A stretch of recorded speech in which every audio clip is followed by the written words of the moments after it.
They told my daughter she couldn't sing. They didn't say it kindly. They said it like a warning. Don't embarrass us. She stood on that stage, barely breathing. Her hands were shaking. I could see her eyes searching the crowd, trying to find a reason not to run. Her name had just been called, and every second of silence felt like the world was holding its breath. I knew that silence. I'd felt it once myself, years ago when I was young and scared, and let someone else's doubt decide my future. I wasn't going to let that happen to her, so I reached out, took her hand and whispered, "Go on." She turned to me like she was standing on the edge of a cliff. I nodded. She walked up to the mic slowly, her shoulders tense, voice locked inside her chest. The music started. She opened her mouth to sing, and just then, someone from the crowd stood up and shouted, "Wait, that's my song." Everything in the room shifted. Heads turned. The judges leaned forward. My heart dropped. What happened next I'll never forget. Because in that moment, my daughter did something no one expected. Not even me. Her name is Leora. She's 13. She's my daughter. And this is the story of the day. She stopped listening to the world and started listening to herself. Before that night, before the spotlight, the silence, and the crowd, it was just the two of us, me and Leora. Our little two-bedroom rental in Eastwood, a peeling white fence, a patchy lawn, and a keyboard I found at a thrift store for $20. That was our world. I work 2 jobs. During the day, I'm a receptionist at a dentist's office. At night, I clean offices downtown. It's not glamorous, but it's steady. Leora knows how hard we have to work for everything we have. That's probably why she never asks for much. She's always been quiet, not shy in the way some kids are, but inward. Her thoughts live deep. She reads books about people with big dreams and impossible odds. She draws in her notebooks, pages full of girls flying, girls singing, girls with their eyes closed and their hearts open. And she sings, but only in her room, only when she thinks no one's listening. The first time I heard her voice, I had just gotten home late from work. I was standing outside her bedroom door, ready to knock and remind her to sleep. But then I heard it. It wasn't loud. It was soft, unsure, like a whisper wrapped in a melody. But it stopped me cold. There was this ache in her voice, this raw honesty that made my chest tighten. I didn't say anything. I just stood there and listened until the song ended. Then I walked to my room and cried into my pillow because I realized she had something special. Not just talent, soul, but in our family, music is a cute hobby, not a path. My sister, Karen, she's the perfect one. Married, big house, 3 kids in private school.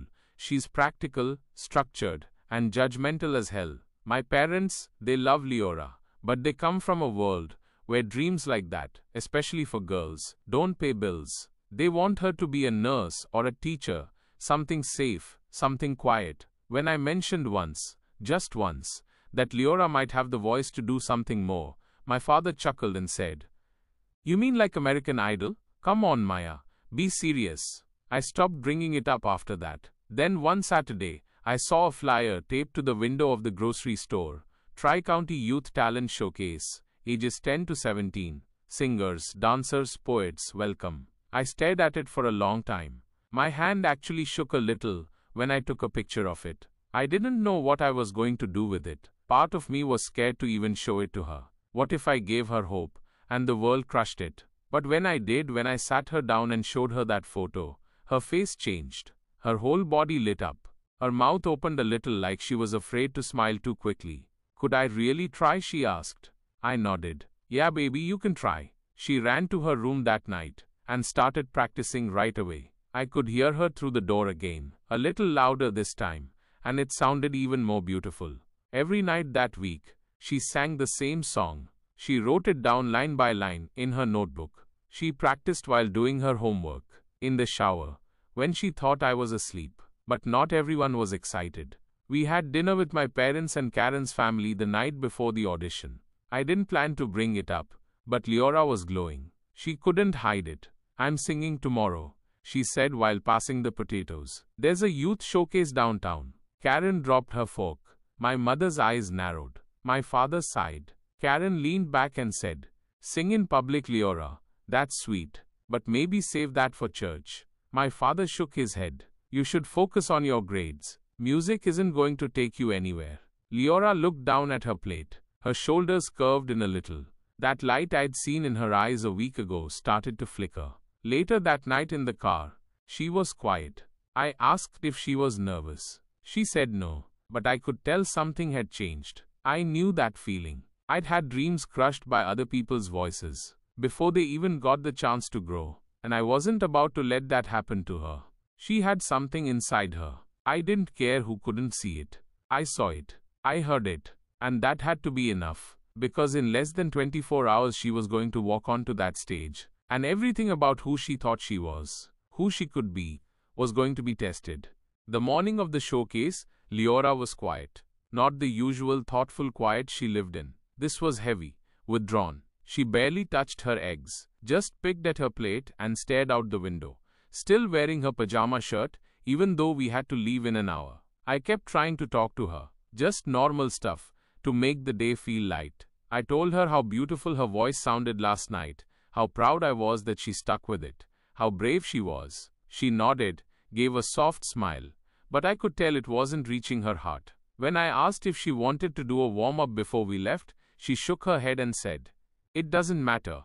It hit me like a gut punch. "Of course it matters," I said. "You've worked so hard for this." She looked at me then. Finally, her eyes were already glassy. "But what if they're right?" she asked. "What if I get up there and freeze? What if I sound awful and people laugh?" I didn't have an answer that could erase her fear, and I knew it. I just pulled her into my arms and said, "Then you freeze and I'll be there to catch you, but I don't think you will." As I helped her get dressed, I saw her hands tremble while buttoning her blouse. She kept glancing at the mirror, like she didn't recognize herself. When I asked if she wanted to bring her lyrics notebook, she just said, "I have them memorized," and tucked her hands into the sleeves of her hoodie. On the way to the community center, the silence between us felt louder than the traffic. I watched her from the driver's seat, while she stared at the floor of the car, headphones in, but no music playing. She wasn't just nervous, she was unraveling, and I knew why. It was that dinner. It was the way Karen had looked at her like she was an inconvenience. It was my father's sigh sharp enough to cut. It was that one sentence, "You'll embarrass us," that she kept replaying in her head like a broken record. She didn't say it out loud, but I could feel it. She was starting to believe them. By the time we arrived, the lobby was already filled with kids warming up, pacing, rehearsing lines. Some were laughing with their friends, dressed in sequins and confident smiles. I looked at Leora in her faded jeans and soft pink hoodie. No sparkle, just that little sliver of hope left in her. We checked in, got her number pinned to her shirt, and found a bench near the back wall to wait. She was slouched down, arms crossed, head tilted forward like she was trying to disappear into her sleeves. A girl with big curls and even bigger energy was warming up nearby, hitting high notes like she belonged on Broadway. Leora watched her for a few seconds, then looked away. I leaned in and whispered, "She's not you. You're not supposed to sound like anyone else." She gave the smallest nod, but didn't speak. Then, right before she was called backstage, her phone buzzed. A text from Karen. I couldn't see the whole thing, but I caught enough over her shoulder. "Break a leg. Just don't overdo it. There's no need to show off." Leora didn't reply. She locked the screen and handed me the phone without a word. I wanted to say something, anything, but she was already being ushered toward the curtain, and the words caught in my throat.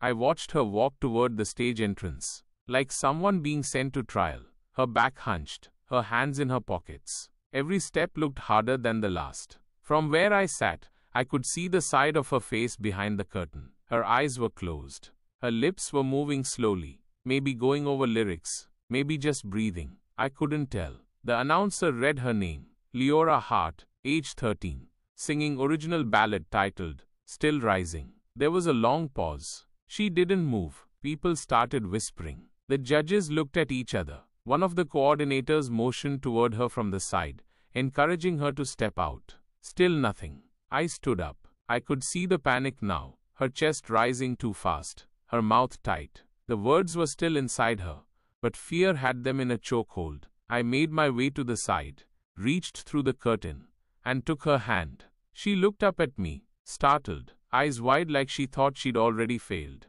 I didn't say much, Just one sentence. Go on. And she nodded. Not because she wasn't scared anymore, but because someone believed she could walk through it anyway. The moment she stepped out from behind the curtain, I held my breath. Her name echoed in the air again, this time more softly from the announcer, like they weren't sure she'd show. But there she was, one small girl, 13 years old, in a faded hoodie and worn sneakers, walking onto a stage meant for someone bolder. The spotlight found her, and for a second she flinched. Just the light alone seemed too much, but she kept going slow and steady until she reached the center of the stage. The mic stood taller than her mouth. She adjusted it with shaking hands. Her eyes scanned the crowd. Hundreds of unfamiliar faces, some leaning forward, others scrolling on their phones, waiting for a reason to care. I could see the doubt all over her. She gripped the base of the mic like she needed to hold on to something, or she'd float away. Her chest rose and fell fast and shallow. Then she looked at me. I was standing just off stage, watching her from the wings, and she saw me. She didn't smile.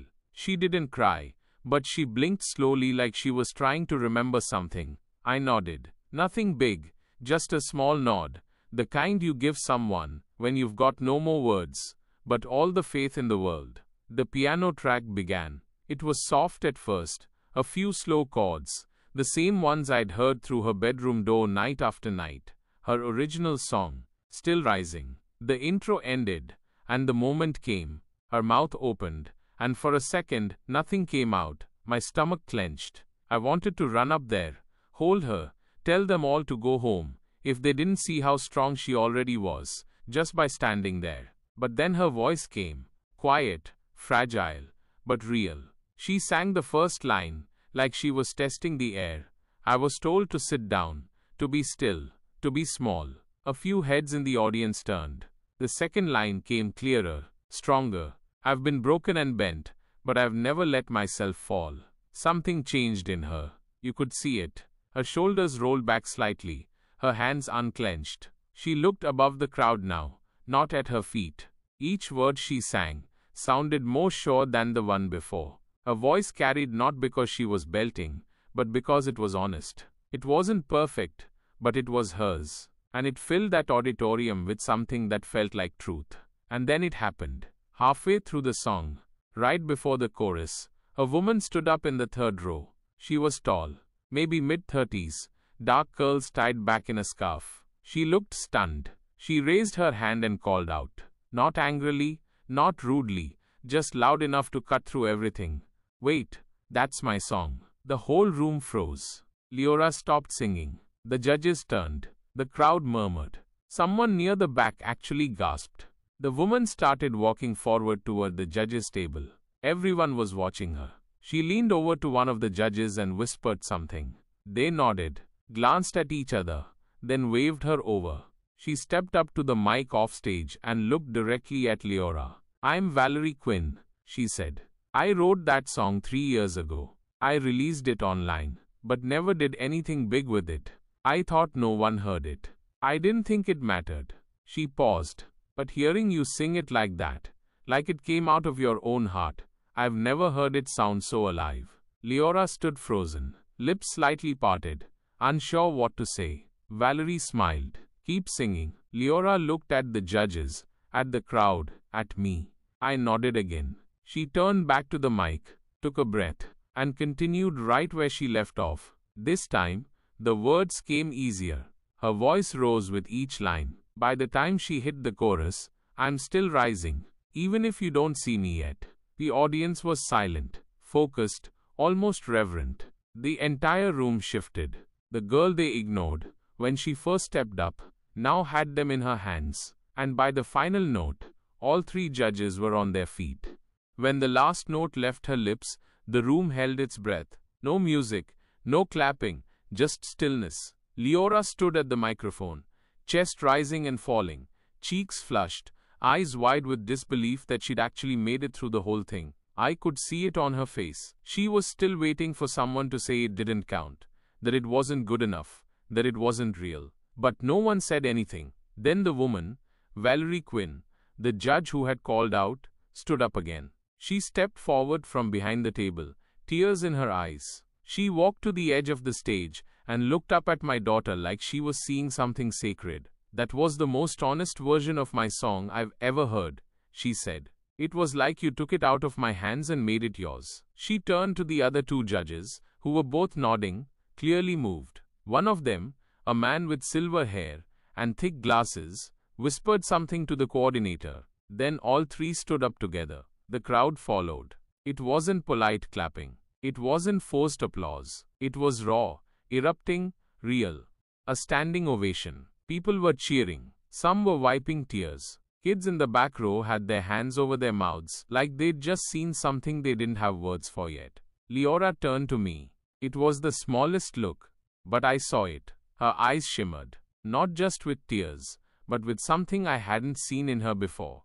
Belief. She smiled. Not the kind of smile she gives to be polite or to avoid questions. This one was pure, like something inside her had finally exhaled. She stepped back from the mic, gave a quick bow, and walked off the stage. I met her just past the curtain. She didn't say a word. She didn't need to. She wrapped her arms around me and held on so tight I could feel her heartbeat racing against mine. "I did it," she whispered. "You did. Even after they said I shouldn't. Especially after that." She pulled back and looked at me with the kind of clarity that only shows up once you've walked through fire. "I thought I wasn't strong enough. But you were." She nodded.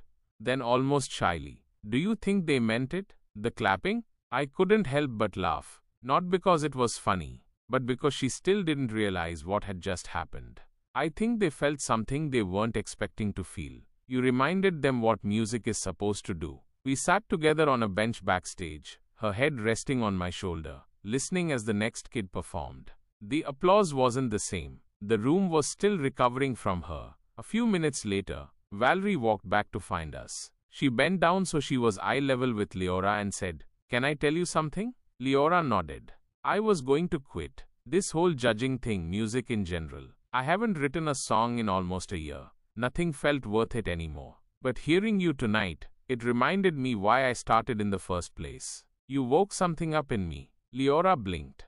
"Really? Really? And if you ever want help writing, recording anything, you have my email now." I watched my daughter process that. It didn't fully register right away, but a seed had been planted. After Valerie left, Leora sat still for a while, not frozen like before, but calm, quiet in the way a storm is after it's passed. On the way home, she played the audio someone had sent her of her performance. We sat in the car together, parked outside the house, listening to her voice fill the silence again. She didn't flinch. She didn't say it sounded weird or ask to turn it off. She just listened. Later that night, after she went to bed, I got a message from my sister Karen. "I watched the video. I was wrong. She's something else. Tell her I said so." I read it twice, not because I needed to believe her, but because I wanted to remember this moment. The moment when someone who said she couldn't finally had no choice but to admit she could. And all because she stood still, took a breath, and let the world hear what she'd kept hidden for so long. Leora didn't just sing. She showed up, and they stood for her.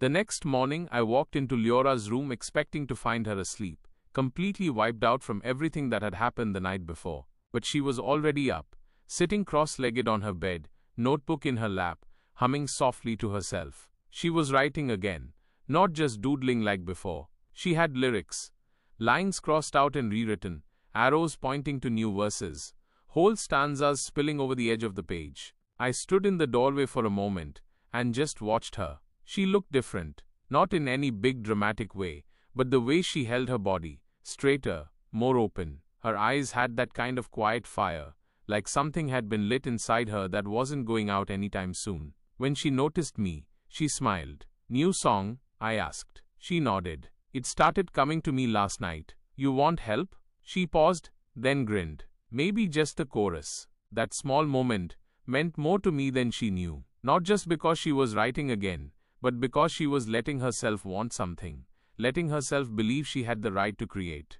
Later that day, the organizers posted the performance videos online. Leora's went viral locally. Not millions of views, but enough. Comments poured in. People called her brave, honest, inspiring. Some shared stories about being silenced when they were young, about parents who didn't understand, about teachers who laughed when they tried. One comment said, "I cried watching this. Your daughter sang the words I wish I'd had the courage to say when I was 13. Leora read that one out loud 3 times. That night we sat on the couch together, watching her video on the TV, and she finally asked the question I'd been waiting for.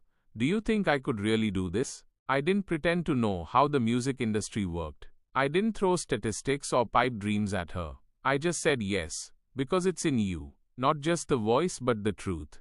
And the world needs more of that." A few days later, Valerie Quinn kept her word. She emailed us a list of open mic nights, songwriting camps, and one local program where kids could record demo tracks with mentorship. She even offered to let Leora shadow her in the studio for a day. Suddenly, the world that once seemed out of reach was inching closer. But it wasn't just the opportunities. Something had shifted in our family too. Karen came by a week after the showcase, with a bag of pastries and an apology wrapped in awkward silences. She didn't say the exact words, but she brought a gift for Leora, a leather-bound songwriting journal, and wrote on the first page, "To Leora, keep going." Leora was polite, quiet, but after Karen left, she sat on the floor and flipped through every single page. Even my parents called. My mom said, "We saw the video. She really has something special." My dad didn't say much, but he asked if she was still singing. That was his version of admitting he was proud. The girl they once tried to silence had made them all listen. But the biggest change was in Leora herself. She began singing with the door open. Not loudly, not to perform, just in passing. While doing homework, folding laundry, brushing her hair, her voice, once locked away, had become a part of her day. One evening I caught her recording herself on her phone, not just singing but talking to the camera, introducing herself, telling her story. She didn't ask me to leave the room. She just kept going. That's when I knew this wasn't just about one performance or a single song. This was about something deeper.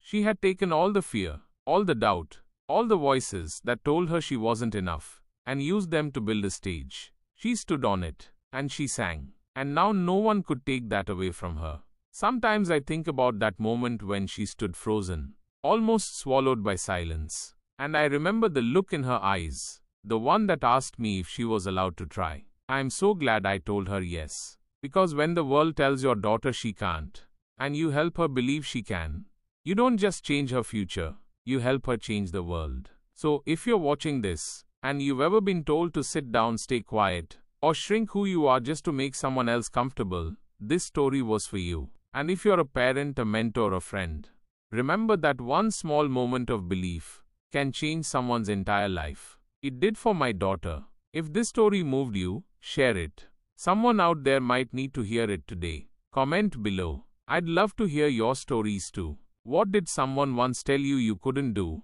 and what did you do anyway? And if you want more real stories like this, about courage, about heart, about finding your voice, make sure you subscribe to the